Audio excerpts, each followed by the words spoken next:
Baik, jadi ini saya lanjut part 2 ya.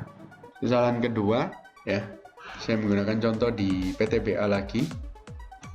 Ketika seseorang membeli PTBA di harga 3.430, kemudian dia tidak menggunakan stop loss dan dia membelinya karena analisanya dia yakin dengan analisanya, entah itu karena analisa teknikal atau analisa fundamental atau bisikan tetangga atau karena rekomendasi dari teman atau rekomendasi dari grup yang dia percayai. Intinya saking terlalu percaya dia tidak menggunakan stop loss dan dia beli, katakanlah misalnya ada modal 100 juta, dia beli langsung all in 100 juta di 3.430, dia all in langsung beli. Nah, kita coba hitung kalau 100 juta beli di harga 3.430 itu dapatnya 290 lot jika all in ya. Nah, setelah dia beli all in karena dia yakin,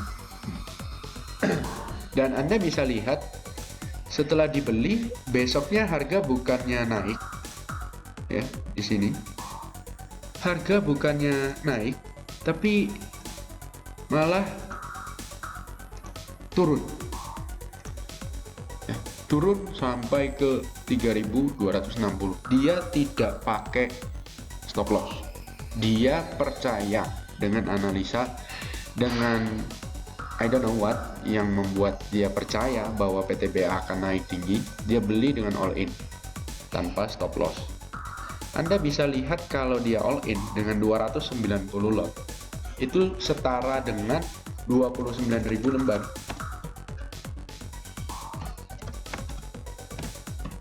Lembar saham ya.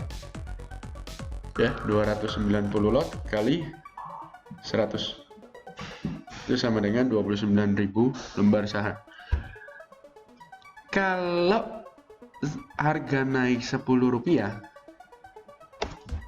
ya, kalau naik 10 rupiah maka itu berdampak sama dengan 290.000. Oke, 290.000 kalau naik 10 rupiah, dan kalau turun 10 rupiah maka itu mengalami floating loss 290.000. Oke. Nah, yang jadi masalah adalah kalau dia turun 100 lot. 100 rupiah. Maka itu setara dengan 2,9 juta. Itu kalau 100 rupiah. Nah, kalau 200 rupiah itu setara dengan 5,8 juta. Jadi kalau dia belinya di harga 3.430, kemudian harga turun ke 3.230, maka dia sudah mengalami floating loss 5,8 juta, yang mana itu kalau kita lihat dari dana pembeliannya yaitu 100 juta, maka 5,8 juta itu setara dengan 5,8% portfolionya. Floating loss-nya segitu. Ada orang-orang yang menganggap, oh itu masih kecil, nggak ada masalah, ya kan? Itu kecil, nggak ada masalah. Tapi ada juga orang yang menganggap itu sudah besar. Keringat dingin, keringat jagung, udah bercucuran. Ya, keringat dingin, keringat jagung udah bercucuran.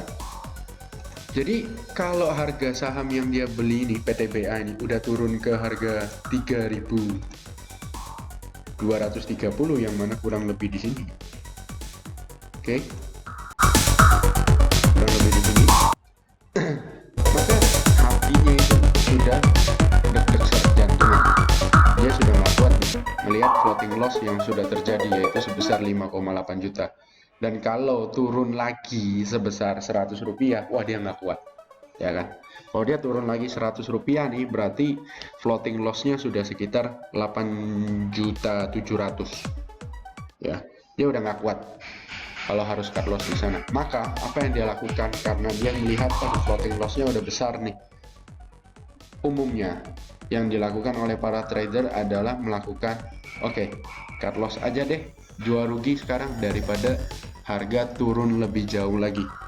Jadi dia melakukan cut loss di harga 3240. Umumnya seperti ini kalau masuknya terlalu besar. Seperti ini contohnya all in. Dan apa yang terjadi? Seperti biasa, seperti kebanyakan orang bertanya kepada saya, Pak, kalau saya habis cut loss kok harganya mantul ya? Itu kok seperti ada yang melihat orderan saya, kalau saya udah jual harganya kok mantul gitu ya. Itu banyak sekali yang bertanya seperti itu ke saya ya, karena saya bilang cut loss-nya Anda itu bukan ditentukan di awal, tapi Anda beli terlebih dahulu, harga tidak naik sesuai dengan yang Anda inginkan, malah turun.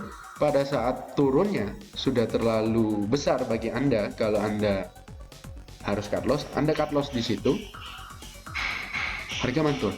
Jadi cut loss yang Anda lakukan adalah cut loss berdasarkan kekuatan psikologi Anda, kekuatan hati Anda dalam menghadapi kerugian, yang mana itu Anda putuskan ketika sudah entry. Jadi harusnya, jadi bukannya Anda pikirkan itu sebelum entry, tapi Anda memikirkan itu setelah Anda entry.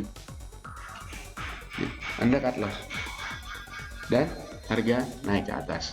Anda langsung bilang, wah ini seperti ada CCTV di belakang kepala kita, atau oh marketnya curang nih, ya kan? Pokoknya 1000 macam alasan yang mana Anda tidak salah, orang lain yang salah. Padahal sebenarnya yang salah adalah Anda, yaitu Anda entry suatu posisi tidak menggunakan money management yang baik dan benar. Jadi kesalahan berikutnya adalah kebanyakan orang membeli suatu saham tidak menggunakan money management. Contoh money management sederhana saja yang ingin saya sampaikan adalah seperti ini contohnya. 100 juta dana trading. Kalau untuk satu posisi saya siap rugi katakanlah 1 juta, maka saya harus beli PTBA ini berapa lot? Simple. Saya mau beli di berapa harganya? 34.30. Stop loss saya di berapa? Ini tadi saya di 3050. Maka ini jaraknya adalah, saya hitung dulu, 3430 kurangin 3050 sama dengan 380 rupiah. Nah, berarti saya bisa beli berapa lot? Simple. 1 juta saya bagi dengan 380 bagi dengan 100 lembar, ketemu lotnya. Saya hanya boleh beli 26 lot saja. Ketika saya beli di 3430 sebanyak 26 lot, maka saya tahu apapun yang terjadi di market, harganya mau turun ke berapapun, yang penting dia belum sentuh stop loss saya, maka saya belum rugi 1 juta. Tapi kalau dia sentuh stop loss saya di 3050, maka itu saya baru rugi 1 juta. Jadi sudah tidak perlu lagi ada yang namanya keringat dingin atau sedikit-sedikit ditengok portofolionya naik apa turun, nggak perlu. Karena sebelum saya beli saya udah tahu saya mau rugi berapa, saya ikhlas rugi berapa. As simple as that. Kebanyakan orang tidak melakukan ini, maka kesalahan trading yang paling fatal yang juga sering dilakukan orang adalah tidak ada money management. Simpelnya ini saya seperti memutuskan, oh saya mau taruhan bola di satu partai ini berapa? 1 juta. Jelas, kalau penjudi kan ngomongnya gitu. Saya pasang, misalnya saya pasang Jerman 1 juta, ya ini. Tapi kalau di posisi yang ini tadi, all in beli PTBA 290 lot. Itu ibaratnya Anda itu kayak taruhan, tapi mau kalah berapa? Pasangnya berapa? Nggak jelas. Begitu sudah turun, Anda lihat floating loss 5,8 juta, kaget. Banyak sekali. Cepat-cepat cut loss. Jadi mohon maaf nih ya, kalau orang bilang penjudi itu adalah suatu kegiatan yang paling hina, saya kurang setuju. Kenapa? Karena penjudi itu jelas loh. Dia kalau mau main judi, pasang satu partai, kalahnya berapa itu jelas. Ya ini tadi, misalnya pasang Jerman 1 juta, pasang Brasil 1 juta, jelas kalau kalah itu berapa di Jerman, 1 juta kalah. Tapi kalau yang ini tadi, beli PTBA 290 lot, nah kalau kalah berapa nih kalahnya? Gak dihitung. Nah pertanyaannya sekarang, mana yang judi?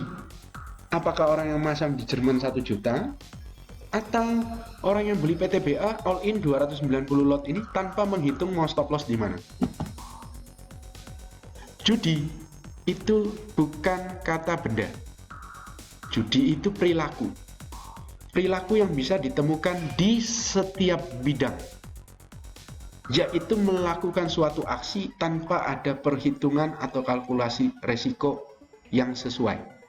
Tidak ada. Maka itu disebut Anda berjudi. Seperti menyeberang jalan tanpa toleh kanan kiri, itu berjudi dengan nyawa, itu berjudi dengan nasib. Ya. Jadi banyak sekali trader-trader di luar sana yang justru kelakuan yang lebih parah dari penjudi. Itu kesalahan-kesalahan utama yang sering terjadi. Sering sekali terjadi, ya. Kalau kesalahan-kesalahan itu bisa diminimalisir, bisa dikurangi atau bahkan dihilangkan, saya jamin portfolio Anda akan memiliki kinerja yang baik, profit. Asal itu bisa dikurangi atau bahkan dihilangkan. Seperti itu. Jadi sebenarnya kunci trading itu yaitu saja.